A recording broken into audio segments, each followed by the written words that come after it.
प्रयागराज में चल रहे माघ मेले में मौनी अमावस्या पर ज्योतिष पीठ के शंकराचार्य स्वामी अभिमुक्तेश्वरानंद सरस्वती ने स्नान करने से इनकार कर दिया। मानवे ने अब तूल पकड़ लिया है क्योंकि स्वामी अभिमुक्तेश्वरानंद अन्न जल त्याग कर धरने पर बैठ गए। शंकराचार्य ने स्नान से इनकार कर अन्न जल त्याग लिया है और शिविर के बाहर धरना दे दिया है। पूरी रात खुले में अपने कई समर्थकों के साथ धरना दिया, जो अब भी जारी है। जी न्यूज ने जब स्वामी अभिमुक्तेश्वरानंद से बात की तो सुनिए उन्होंने क्या कहा। प्रशासन हमको यहीं छोड़ के गया है, तो जहाँ छोड़ दिया हम वहाँ हैं। स्वामी अभिमुक्तेश्वरानंद का कहना है कि जब तक उनसे माफी नहीं मांगी जाती तब तक वो स्नान नहीं करेंगे। भविष्य में हम फुटपाथ पर ही जब आएंगे रहेंगे, चाहे जीवन बीत जाए, और जब तक ससम्मान हमको ले जा करके स्नान नहीं कराया जाएगा तब तक हम अब यहाँ आते रहेंगे। स्नान तो तभी होगा जब ससम्मान जाएगा। कल जब संगम में पवित्र स्नान के लिए जिस समय भारी भीड़ थी, उसी समय ज्योतिष पीठ के शंकराचार्य अभिमुक्तेश्वरानंद भी अपने समर्थकों के साथ पहुंच गए थे।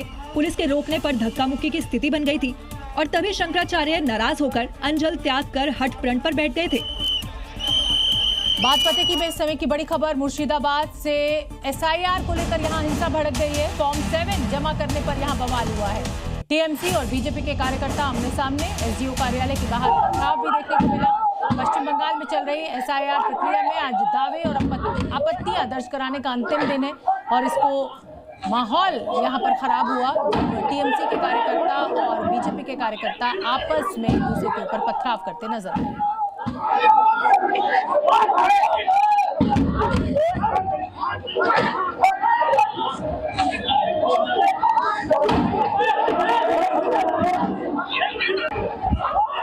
BMC चुनाव के नतीजे आए, 4 दिन बीत चुके हैं। बीजेपी 79 सीटों के साथ सबसे बड़ी पार्टी बनी है, लेकिन मेयर पद से अभी भी दूर है क्योंकि पेच एकनाथ शिंदे ने फंसा दिया है।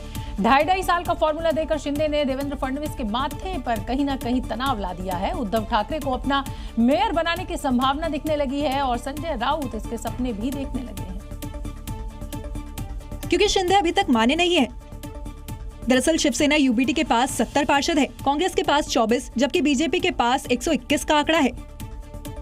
अब शिंदे रूठे हैं तो संजय को लग रहा है उद्धव जिंदा हो जाएंगे। जिंदा है टाइगर।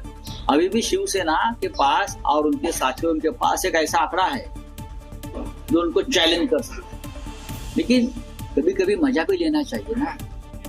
पर शिंदे ने ये मजाक किरकिरा कर दिया, ये कहकर कि बाला साहब की विरासत उनकी है। दुर्जय सम्राट बाला साहब ठाकरे जी के आशीर्वाद से और हमारे देश के प्रधानमंत्री नरेंद्र मोदी जी के मार्गदर्शन में ये शिवसेना को बड़ी जीत पूरे राज्य में मिल गई है। देखते हैं इस लड़ाई में कौन सा टाइगर जीतता है। महाराष्ट्र में BMC के नतीजे आ चुके हैं, लेकिन नतीजे आने के बाद अब चुनावी रंजिश में पथराव भी हो रहा है। भिवंडी में नगर निगम के नतीजों के बाद बीजेपी और कोणार्क विकास अघाड़ी के कार्यकर्ता आमने सामने आ गए और फिर सड़क को युद्ध का मैदान बना दिया।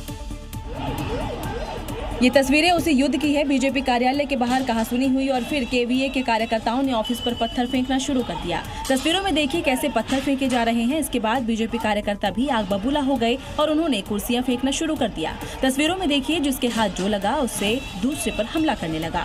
वीडियो में एक पुलिसकर्मी भी दिखाई दे रहा है, लेकिन भीड़ और हंगामा इतना ज्यादा था कि वो अकेला कुछ नहीं कर पाया। इस हंगामे के चलते सड़क पर जाम लग गया। जैसे ही पुलिस को सूचना दी गई, भारी संख्या में पुलिस बल मौके पर पहुंच गया। पुलिस के आने के बाद भी विवाद नहीं थमा, जिसके बाद पुलिस को लाठीचार्ज करना पड़ा।